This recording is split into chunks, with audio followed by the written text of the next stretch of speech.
tapi Ibu Hana mau sharing sama kalian tentang kebinekaan. Salah satu topiknya yaitu berdamai dengan diri sendiri. Kira-kira kalau kalian ini udah berdamai dengan dirinya sendiri atau belum? Sudah merasa lega dengan dirinya? Tidak memiliki beban di dalam hati? Apakah masih ada keganjilan di dalam hati yang belum terungkapkan? Banyak. Oke, semoga setelah kita share di topik hari ini kita bisa berdamai dengan diri sendiri.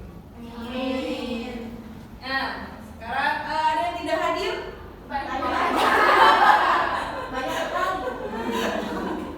Ya udah, yang masuk hari ini ada berapa nih? Kira-kira 13. oh iya, ada 275. Ada nggak? Saya cuma ada 36 siswa ya. Tiba-tiba jadi 275, Masya Allah. Oke, kita kenal sama berdamai dengan diri. Berdamai dengan diri ini sudah dimulai dari diri sendiri, dari dalam diri kita sendiri. Sebelum berdamai dengan orang lain, damailah dengan diri sendiri. Nah, ada beberapa tujuan pembelajaran yang akan kita capai hari ini. Yang pertama, setelah mempelajari topik 3 tentang damai mulai dari diri sendiri, peserta diharapkan yang pertama memahami konsep tentang ragam identitas diri. Jadi bukan hanya kamu aja yang hidup di dunia ini. Ternyata identitas di dunia ini tuh banyak sekali. Harus di dunia, bahkan di Indonesia identitasnya tuh banyak. Tidak hanya perempuan, ada laki-laki. Kemudian tidak hanya penduduk yang berasal dari Pulau Jawa, ada berasal dari pulau lain. Lalu dapat mampu memberikan contoh sikap ulas asih pada diri sendiri. Apa itu ulas asih? Kasih sayang terhadap siapa? Diri sendiri. Ya, sebelum kita ulas asih terhadap orang lain, kita memberi ulas asih terhadap diri sendiri. Nah, ini ada beberapa pertanyaan mulai dari diri. Pernahkah Anda merasa malu? Pernah. Kapan merasa malu? Baru saya di sekolah tadi pas jatuh. Tadi pas jatuh. Kemudian pernah tidak merasa percaya diri? Pernah. Enggak pernah. Oh, karena tipe PD-nya 100%. Iya. 101. Saya sampai sempat. Kadang-kadang saya nggak bisa bedain, Bu. Enggak bisa bedain antara apa? Enggak, saya kayaknya nggak lihat malunya gitu maksudnya. Oh, kalau orang dulu orang tahunya putus ya. Iya. Tapi di sini ada yang pernah merasa tidak percaya diri? Pernah. Kapan? Kemarin pas ulangan. Kemarin pas ulangan. Kenapa Eli merasa tidak percaya diri? Karena bingung pas kayak gimana sih, lupa ini percaya atau enggaknya kalau dia baca ini gitu. Oh, nggak percaya sendiri, nggak percaya terhadap jawaban diri sendiri. Nah, kemudian percaya terhadap identitas diri sehingga Anda merasa perlu menyembunyikan identitas. Saya gini, saya nggak percaya sama diri saya sendiri kalau saya seorang guru. Akhirnya saya menyembunyikan identitas. Tapi selama ini, alhamdulillah saya merasa bersyukur saya berprofesi sebagai guru. Jadi tidak perlu menyembunyikan identitas. Saya tanya sama kalian, pernah nggak malu atau tidak merasa percaya diri terhadap identitasnya? Percaya? Berarti di sini tidak ada yang merasa tidak percaya diri sebagai seorang anak sekolah siswa Anida gitu. Sekarang nggak mau jadi anak Anida, besok mau jadi anak Al-Azhar aja. Menyembunyikan identitas diri sendiri. Anida lebih baik. Oh iya. Gimana ada buku ini? Kemudian agar tidak dikenali orang lain. Nah, ini kan juga sering ya, mungkin sering kali terjadi kasus di media sosial ketika orang menyembunyikan identitasnya bahwa dia sebenarnya itu sekolah di sini, tapi ngaku-ngakunya sekolah di sekolah yang beda gitu. Kenapa mereka sampai melakukan hal seperti itu? Tidak percaya diri. Iya, karena di dalam dirinya tidak ada rasa percaya diri. Kemudian mengapa bisa muncul perasaan tersebut? Nah, kenapa bisa sampai muncul perasaan tersebut? Kenapa sih sampai tidak rasa percaya diri yang tidak muncul? sampai dia mengubah identitasnya. Bahkan kalau dulu tuh di sosial media nggak tahu sampai sekarang masih ada nggak ya akun-akun anon. Ya, akun-akun anon. Dia ngaku kalau misalnya sekolahnya di sini, kemudian bahkan ada yang merubah gender gitu ya, ibaratnya aslinya dia laki-laki, tapi dia ngaku sebagai perempuan. Atau aslinya itu mereka masih SD tapi mengaku sudah usia yang SMA, SMP. Itu kan berarti kan mengubah identitasnya. Kenapa bisa terjadi seperti itu?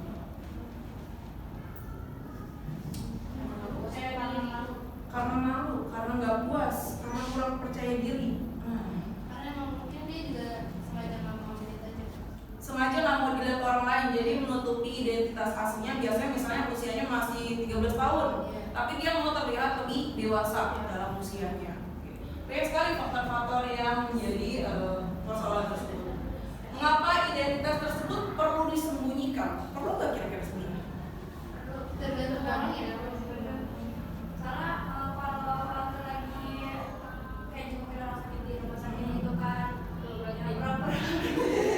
Oh, jadi itu bisa bermanfaat positif gitu ya? Jadi kalau misalnya bilang di rumah sakit mau ngapain, mau jenguk, emang usianya udah berapa kan? Biasanya ada batas umur ya. Nah, kalau misalnya bilang masih 12 tahun nggak boleh masuk, tapi ada batas umurnya misalnya enggak udah SMA udah 17. Jadi Badannya aja yang kecil. Iya, badannya aja yang kecil. Padahal aslinya. Kemudian, apakah Anda merasa percaya diri menampilkan diri yang utuh tanpa ada perasaan malu atau diperlakukan tidak baik karena identitas Anda? Pernah nggak merasa pernah diperlakukan tidak baik? Pernah. Sering. Iya. Coba salah satunya ceritain dong. Tadi merasa malu atau diperlakukan tidak baik karena identitas. Identitas saya kan sekarang seorang siswi, anak sekolah, pelajar, anak SMK. Pernahkah diperlakukan tidak baik? Pengalaman-pengalaman apa yang pernah kalian rasakan? Tadi katanya udah pernah merasakan diperlakukan tidak baik. Siapa yang memperlakukan? Karena kayak masih sekolah gitu, jadi kayak mereka kayak ya udah kayak masih bocil gitu, kayak masih kecil, jadi mereka kayak seenaknya sama mereka gitu. Di mana kejadian tersebut? Apa di sosial media, kehidupan nyata? Bisa kayak di kehidupan nyata juga banyak, terus juga kayak di sosial media juga banyak sih. Iya, kalau kan masalahnya pendapat terus orang bilang kayak aku sih gejalanya nggak tahu apa-apa. Iya. Oke. Berarti pendapatnya merasa kurang didengar ketika memperlihatkan identitas masih sebagai anak sekolah gitu. Iya. Tapi ketika udah dewasa, sudah menempuh perkuliahan sebagai orang dewasa gitu ya, berarti pendapatnya harus lebih didengar dibandingkan dengan anak usia remaja atau sekolah gitu. Padahal kan dewasa nggak harus tentang umur ya, Nah, padahal dewasa itu nggak harus tentang umur. Belum tentu orang yang usianya sudah dewasa itu pikirannya lebih dewasa. Nah, sekarang kita bermain games terlebih dahulu. Oke, semuanya boleh bangun dari bangku. Kita pindah ke depan. Nah, saya akan memberikan sebuah games. Pertama, sebelum saya menggunakan games tersebut, saya mau bagi menjadi dua kelompok terlebih dahulu, sebelah kanan dan sebelah kiri. Gak apa-apa, dibagi dua aja. Dua-duanya saling melihat ke layar. Berapa nih? 1, 2, 3, 4, 5. Ini juga sama. 1, 2, 3, 4, 5. Oke. Dua-duanya madep-madepan. Nah, saling berhadapan satu sama lain. Kamu lihat nih teman-temannya, teman-temannya yang cantik ini. Nah, saya main game sekarang, boleh lihat ke layar yang ada di depan. Nah, lihat nggak? Kelihatan? Oke, ayo kita mulai bermain games dengan identitasku. Saya akan menyebutkan sebuah identitas. Anda boleh maju bergerak jika Anda termasuk pada identitas tersebut. Yang pertama, di sebelah kiri ada yang lebih suka TikTok, di sebelah kanan yang lebih suka YouTube. Mana yang sesuai dengan kalian? Oke, mana yang lebih pilih suka nonton TikTok di sebelah kiri atau yang suka nonton YouTube di sebelah kanan? Wih, ternyata TikTok memang lebih banyak nih ya. Berarti identitas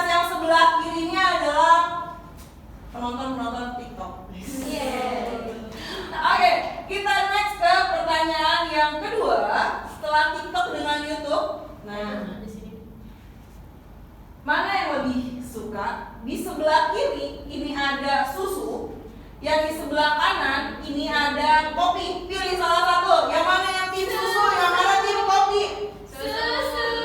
Ini masih tidak. Gimana? Kopi susu? Apa dua-duanya?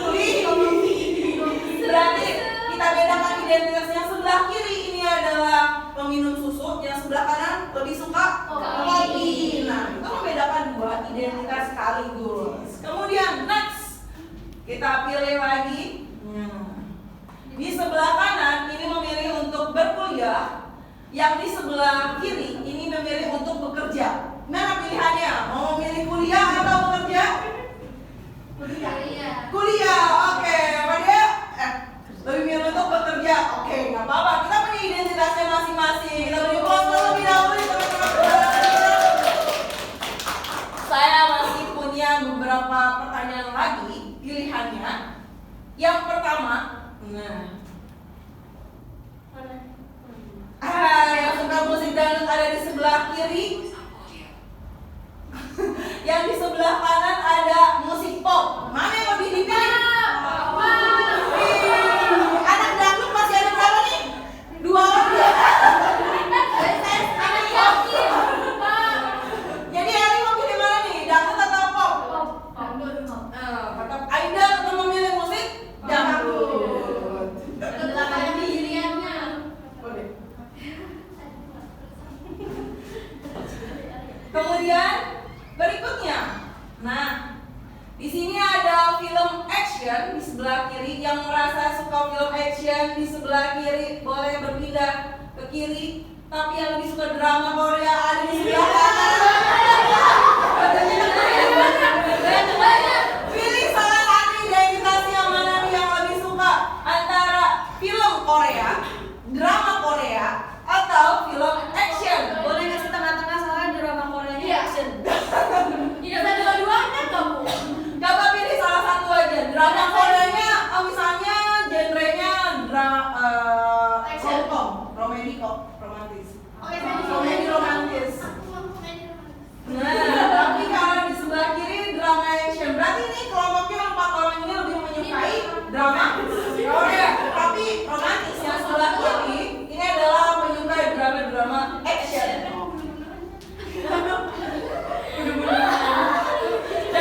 Dan iya, permainan kita selesai. Kita semuanya. Terima kasih banyak. Silakan kembali.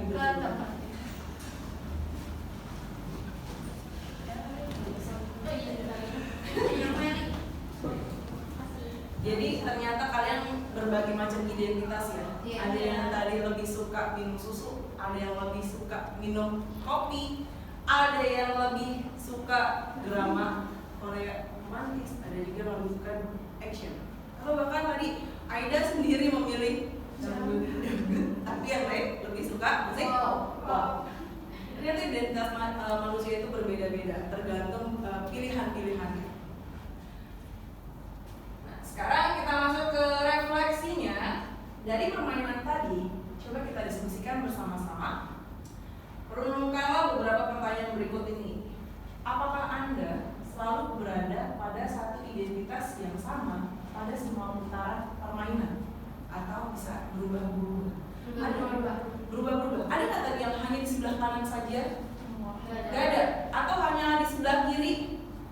Gak ada. Jadi setiap pertanyaan ternyata pilihannya bisa berbeda-beda, bisa berubah-berubah. Kemudian, apakah Anda tadi bertemu dengan seseorang yang satu identitas pada putaran pertama, kemudian tetapi berbeda identitas pada putaran berikutnya? Nah, contoh tadi yang pertama kita melihatnya apa ya? YouTube ya? YouTube dengan TikTok. Teman kamu kita sama-sama berada di TikTok. Nah, tapi pada putaran kedua ternyata kita memiliki identitas yang berbeda. Ada nggak yang kayak gitu? Ada. Kira-kira kenapa bisa terjadi? Beda selera. Ternyata selera juga akan menyebabkan perbedaan identitas yang kita pilih. Beda seleranya. Saya lebih suka tim bubur diaduk. Ada yang tim bubur nggak diaduk? Saya juga tim bubur nggak diaduk. Tapi tadi saya nggak masukin lagi ya. Tim bubur nggak diaduk. Kemudian dari semua identitas tadi, mana yang menurut Anda paling penting dan berharga buat Anda? Kira-kira yang mana yang paling penting dari beberapa option yang saya kasih tadi? Yang mana yang paling penting, yang mana yang paling sesuai dengan kalian? Kerja atau kuliah? Kerja atau kuliah. Kemudian ada pilihan kopi susu tadi katanya. Jadi kamu lebih milih kopi atau susu? Susu. Oh, berarti bermasalah sama perutnya. Kemudian apa lagi? YouTube atau TikTok? YouTube atau TikTok? Jadi sekarang lebih TikTok apa YouTube? TikTok. Semua informasi ada. Kenapa tidak kata masih YouTube? Karena kalau YouTube informasinya lebih lengkap, jadi bisa lebih banyak tahu lewat YouTube, lebih apa ya, lebih luas aja. Lebih dijelaskannya lebih panjang, lebih rinci. Kemudian kalau YouTube kan bisa sampai berapa jam gitu ya? Iya, saya Lebih sampai jam. 2 menit lah. Kalau TikTok paling banyak sekarang berapa? 3 menit. 5. Udah bisa Iya, ya. 5 menit. Oh iya, anak TikTok update banget ya. Tahu berarti paling banyak durasinya sampai 5 menit. Nah, jadi identitas tadi yang menurut paling penting berbeda-beda ya. Ada yang lebih memilih untuk sosial media tadi yang saya sajikan antara YouTube dengan TikTok, kemudian minuman. Ada juga yang memilih untuk kerja atau nantinya mau kuliah masa depan. Berarti kan sudah kepikiran sekarang. Prosesnya mau gimana? Karena 6 bulan lagi ternyata kalian harus sudah memilih mau bekerja, melanjutkan bekerja atau memilih untuk melanjutkan studi pendidikannya. Kemudian kita punya satu video. Nah, coba saya. Ini kamu dan dia, kamu yang beda dengan dia atau mereka. Kamu yang punya nama, tanggal lahir, dan orang tua yang beda dengan orang lain. Sebuah identitas. Kamu baru datang ke kampus, bertemu orang-orang dengan identitas berbeda. Kadang kamu penasaran, membandingkan satu sama lain, lalu mengelompokkan tiap orang. Bagaimana kamu akan melakukannya? Kamu lihat dia kecil yang suka barengan kemana-mana. Rupanya mereka teman sejak SMA. Kamu pun jadi mengelompokkan teman-teman baru ini berdasarkan asal sekolah. Tapi ada juga yang gak punya teman sekolah. Mereka kumpul dengan teman sekampung. Kamu lalu melakukan teman berdasarkan kelompok asal daerah atau suku. Lalu mahasiswa baru dimunculkan sesuai pilihan fakultas. Kamu mulai berkelompok dengan teman sefakultas dan punya identitas bersama sebagai mahasiswa di fakultas tersebut. Kita lahir dengan identitas seperti suku, agama, warna kulit, dan bertambah lewat pilihan sendiri atau diberikan orang lain hingga kita punya banyak identitas. Soal mana yang paling penting, beda-beda tiap orang. Ada saja yang terlalu bangga dengan identitasnya hingga merasa berhak merendahkan yang lain. Ada juga yang terlalu minder sampai tergoda membela identitasnya secara ekstrim. Beda identitas itu wajar, namun mungkin kita perlu cara pandang yang benar soal identitas. Coba lihat baik-baik. Mungkin kita beda dalam satu identitas, tapi sama dalam identitas lain. Bahkan ketika mengelompokkan orang, kita sebenarnya mencari-cari persamaan identitas. Akhirnya kita perlu pahami bahwa beda itu hak asasi. Namun kita juga akan menemukan semua orang punya satu identitas yang sama. Insan Tuhan.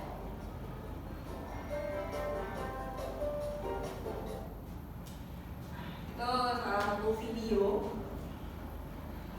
Setiap orang ternyata punya banyak sekali identitas. Sama seperti kalian di dalam kelas, otaknya semua 36 nggak mungkin punya identitas yang sama. Yang paling umum itu dibedakan berdasarkan gen laki-laki atau perempuan. Tapi nanti biasanya ada yang mengumpul. Nah, biasanya kalau kita sebutnya sekarang circle gitu ya, mengelompokan kecil-kecil berdasarkan latar belakang tertentu. Contohnya mereka ada yang mengelompok berdasarkan agama, tapi kalau kalian satu sekolah yang sama agamanya nggak mungkin.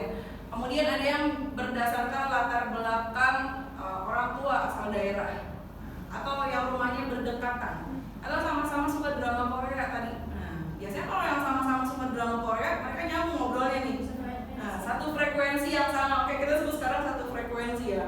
Nah itu juga akan terjadi karena setiap orang punya identitas, tapi bukan berarti orang yang suka Korea, drama Korea, kemudian orang yang suka dramanya action itu tidak bisa menyatu, tidak bisa bersatu.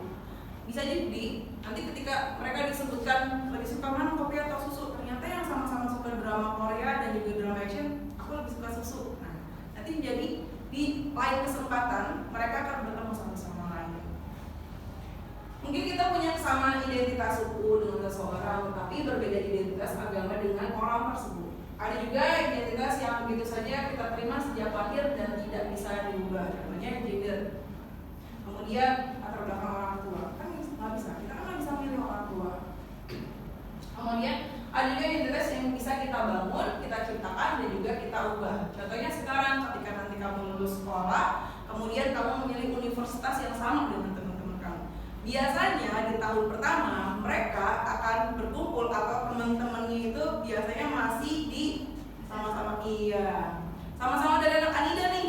Nah, contohnya biasanya masih ngumpul, tapi nanti di tahun berikutnya atau di semester berikutnya mereka sudah merasa sosialisasi dengan teman-temannya, sudah mulai beradaptasi, ternyata ada yang lebih nyambung dibanding dengan latar belakang sekolah asal. Itu kan bisa diciptakan, dibangun, dan juga bisa dirubah. Kemudian ada identitas yang kita anggap sangat penting. Jika orang merendahkan identitas tersebut, kita akan merasa sangat tersinggung. Misalnya berdasarkan suku, main ejek-ejekan di dalam kelas, identitasnya merasa lebih tinggi, atau misalnya orang tuanya punya apa yang nyebutnya, kayak latar belakangnya dari orang yang sangat berada gitu. Ketika masuk ke kelas mereka merendahkan orang lain, dan itu kenapa membuat mereka sangat tersinggung. Nah, setiap orang itu unik, termasuk 10 orang yang ada di sini. Setiap diri kalian, identitas diri kalian sendiri masing-masing itu punya keunikan. Tidak bisa dibandingkan dengan yang lain. Standar umum tidak bisa dijadikan sebagai patokan untuk mengukur diri sendiri. Jadi, kayak contohnya sekarang orang mau terlihat cantik, tapi membuat dirinya merasa standarnya itu orang lain. Padahal diri sendiri itu sudah diciptakan paling baik, paling best banget. The bestnya dari ciptaan Allah itu ya kalian. Standar umum tidak bisa dijadikan sebagai patokan untuk mengukur diri sendiri. Misalnya standar cantik menurut iklan di televisi tidak bisa dijadikan patokan untuk kita, termasuk dalam sosial media ya. Nah, semuanya kan kalau masuk sosial media itu udah didempul kanan kiri gitu. Oh ini orang kayaknya bangun tidur cantik banget. Kok kita nggak bisa ya bangun tidur udah cakep gitu. Padahal sebelum di syuting udah make up dari malam dan sebelum tidur. Oke. Kemudian ini ada video berikutnya. Yuni, seorang siswi di sebuah SMA, berasal dari keluarga sederhana. Tapi karena ingin dihormati dan diterima, Yuni mengaku sebagai anak orang kaya. Gaya busana dan bicaranya diatur sedemikian rupa. Tapi diam-diam teman-temannya tak percaya. Mereka mencari tahu kondisi Yuni yang sebenarnya. Hingga akhirnya Yuni ketahuan identitas aslinya. Karena malu, akhirnya Yuni tak pernah lagi muncul di sekolahnya. Kisah Yuni ini kisah nyata, kita bisa temui di lingkungan remaja. Rata-rata siswa hari ini merasa minder karena tidak memiliki apa yang orang lain miliki.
dirinya bakal jadi sasaran empuk buat para pencipta standar.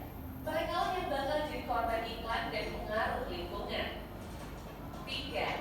Standar itu relatif. Beda tempat, beda standar. Di Mauritania, sebuah negara di wilayah Maghreb di Afrika Utara Barat, misalnya orang yang cantik adalah orang yang berbadan subur. Di Jepang yang dianggap cantik itu yang giginya gingsel. Beda waktu bisa beda standarnya. Coba perhatikan fashion dari masa ke masa. Apakah standar tren itu sama?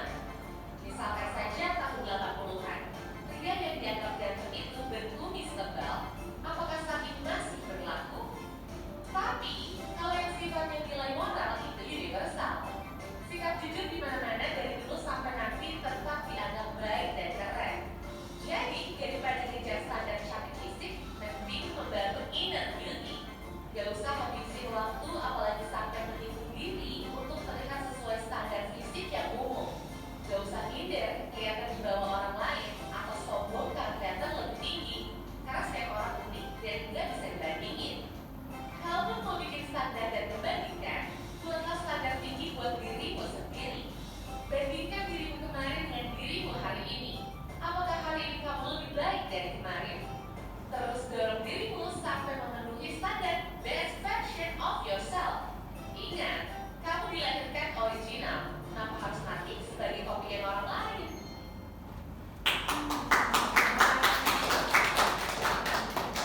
Kata-kata terakhirnya mana ya? Iya. Kamu dilahirkan original, kenapa harus mati menjadi kopian orang lain? Ternyata standar, sebuah standar yang berlaku di masyarakat itu memang dibentuk oleh iklan, televisi, sinetron. Padahal kita punya standar diri kita sendiri. Nah, yang paling baik itu adalah melakukan standar ketika kita sudah melakukan lebih baik dari hari kemarin. Dan untuk besok kita melakukan apa? Jadi kamu punya tujuan untuk besoknya apa yang akan kamu lakukan. Oke, kemudian terakhir yang ketiga ada ulas asih pada diri sendiri, menasihati diri sendiri. Narsis yang pertama, siapa yang narsis di sini? Aku. Sudah jelas. Narsis ini artinya apa sih? Apa dan? Asalkan. Mengagumi diri secara berlebihan, itu disebut sebagai narsis. Enggak. Jadi satu lagi yang bawah nggak kelihatan. Yang kedua ada self pity, mengasihani diri sendiri. Self pity ini artinya mengasihani diri sendiri secara berlebihan atau merasa jadi orang yang paling malang sedunia. Apa kalian ikuti biasanya? Orang yang paling malang sedunia tuh mengasihani diri sendiri. Sebutnya apa ya? Merasa kayaknya gue ini nggak bisa ngapa-ngapain, jadi ini nggak bisa. Iya, insecure terhadap diri sendiri. Jadi ngerasa paling malang, paling nggak bisa ngapa-ngapain. Si paling. Nah, sekarang kita belajar untuk latihan mencintai diri sendiri. Para ilmuwan mengidentifikasi 3 komponen dari mencintai diri sendiri. Mencintai diri sendiri itu bukan berarti harus narsis. Orang narsis juga nggak selamanya mencintai diri sendiri, karena kalau narsis ini artinya mencintai diri secara berlebihan. Kan kalau yang berlebihan, apapun yang berlebihan itu tidak baik. Yang pertama, latihan mencintai diri sendiri adalah kebaikan diri. Ekspresikan cinta dan penerimaan terhadap diri sendiri. Sudahkah kamu mencintai diri sendiri? Sudah. Yang kedua, kesadaran penuh. Ambil nafas yang dalam dan sadari apa yang terjadi di dalam diri tanpa menghakimi orang lain. Menghakimi diri sendiri juga tidak perlu. Kemudian yang ketiga, keterhubungan, memperluas kesadaran kita kepada semua makhluk dan mengakui bahwa setiap orang mengalami pengalaman yang sulit. Jadi nggak perlu merasa insecure terhadap diri sendiri. Orang lain juga akan mengalami kesulitan yang sama, tapi beda batas kesulitannya. Ketika orang merasa, orang yang bisa mencoba itu kan berarti dia akan terus mencoba terus-menerus. Padahal level kesulitannya sama. Seperti kemarin ketika kalian ujian semester, soal yang dikeluarkan dari guru sama nggak?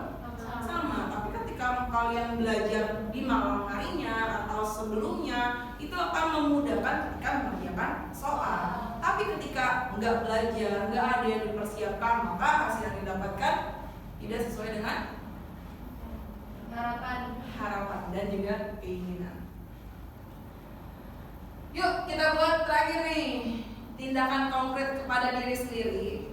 Ucapkanlah terima kasih dan penghargaan terhadap diri kita masing-masing.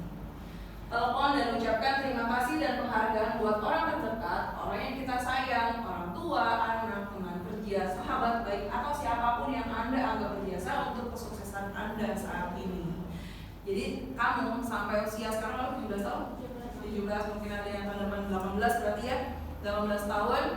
Kepada siapa kalian akan mengucapkan terima kasih kalian bisa berada sampai dengan saat ini? Diri sendiri, orang tua, orang sekitar, guru, siapa? Teman-teman, keluarga. Oke. Terima kasih kepada anak-anak untuk hari ini. Ini adalah galeri yang bisa kalian buat nantinya untuk latihan mencintai diri sendiri, memberikan rasa ulas kasih. Buatlah galeri diri dalam bentuk biodata atau CV yang menampilkan identitas Anda sebanyak mungkin, dari identitas suku, agama, hobi, sekolah, sepak bola, favorit, dan lain-lain. Bahkan galeri ini bisa mengangkat 100 fakta tentang Anda. Misalnya, Anda dapat memposting di media sosial dan mengundang teman Anda untuk mengunjungi galeri tersebut. Jadi ini kayak bentuknya seperti CV. Nah, ini kayak CV. Jadi kalian bisa taruh namanya di sini, kemudian diberikan foto, lalu fakta apa aja sampai dengan 100 fakta tentang Anda. Oke. Mungkin next time nanti kita bisa main bareng-bareng di kelas ya. Jadi kalau dulu saya juga gitu. Saya pernah melakukan hal ini pas lagi kuliah, kalau nggak salah psikologi pendidikan waktu saya semester 1. Saya main games ini di kelas. Jadi satu orang itu bawa karton bukan karton, namanya apa ya, kayak kertas atau mani, bukan konvert ya, kertas konvert kayak rapor. Nah tapi tebel. Jadi di tengahnya ditaruh foto, kemudian nanti kertasnya diputerin, teman-temannya yang nulis orang ini seperti apa sih, sampai dengan kalau temannya ada 36 berarti 35 kata-kata yang akan kita dapatkan. Dan itu bisa jadi refleksi diri sendiri. Pas saya baca, oh ternyata saya dinilai sekolah tuh seperti ini. Nah, kan harapan saya adalah saya menjadi teman yang baik, saya menjadi apa yang mereka butuhkan. Tapi ternyata nggak semua jawaban yang dari kertas itu tuh akan sama seperti apa yang kalian harapkan. Oke, next time nanti mungkin bisa kita coba. Dan terima kasih banyak untuk kelas Ibu Hana hari ini. Semoga profil kebendakaan kita bakalan terjaga dan kalian sudah bisa berdamai dengan diri sendiri. Oke, akhir kata Ibu Hana mengucapkan terima kasih. Assalamualaikum warahmatullahi wabarakatuh.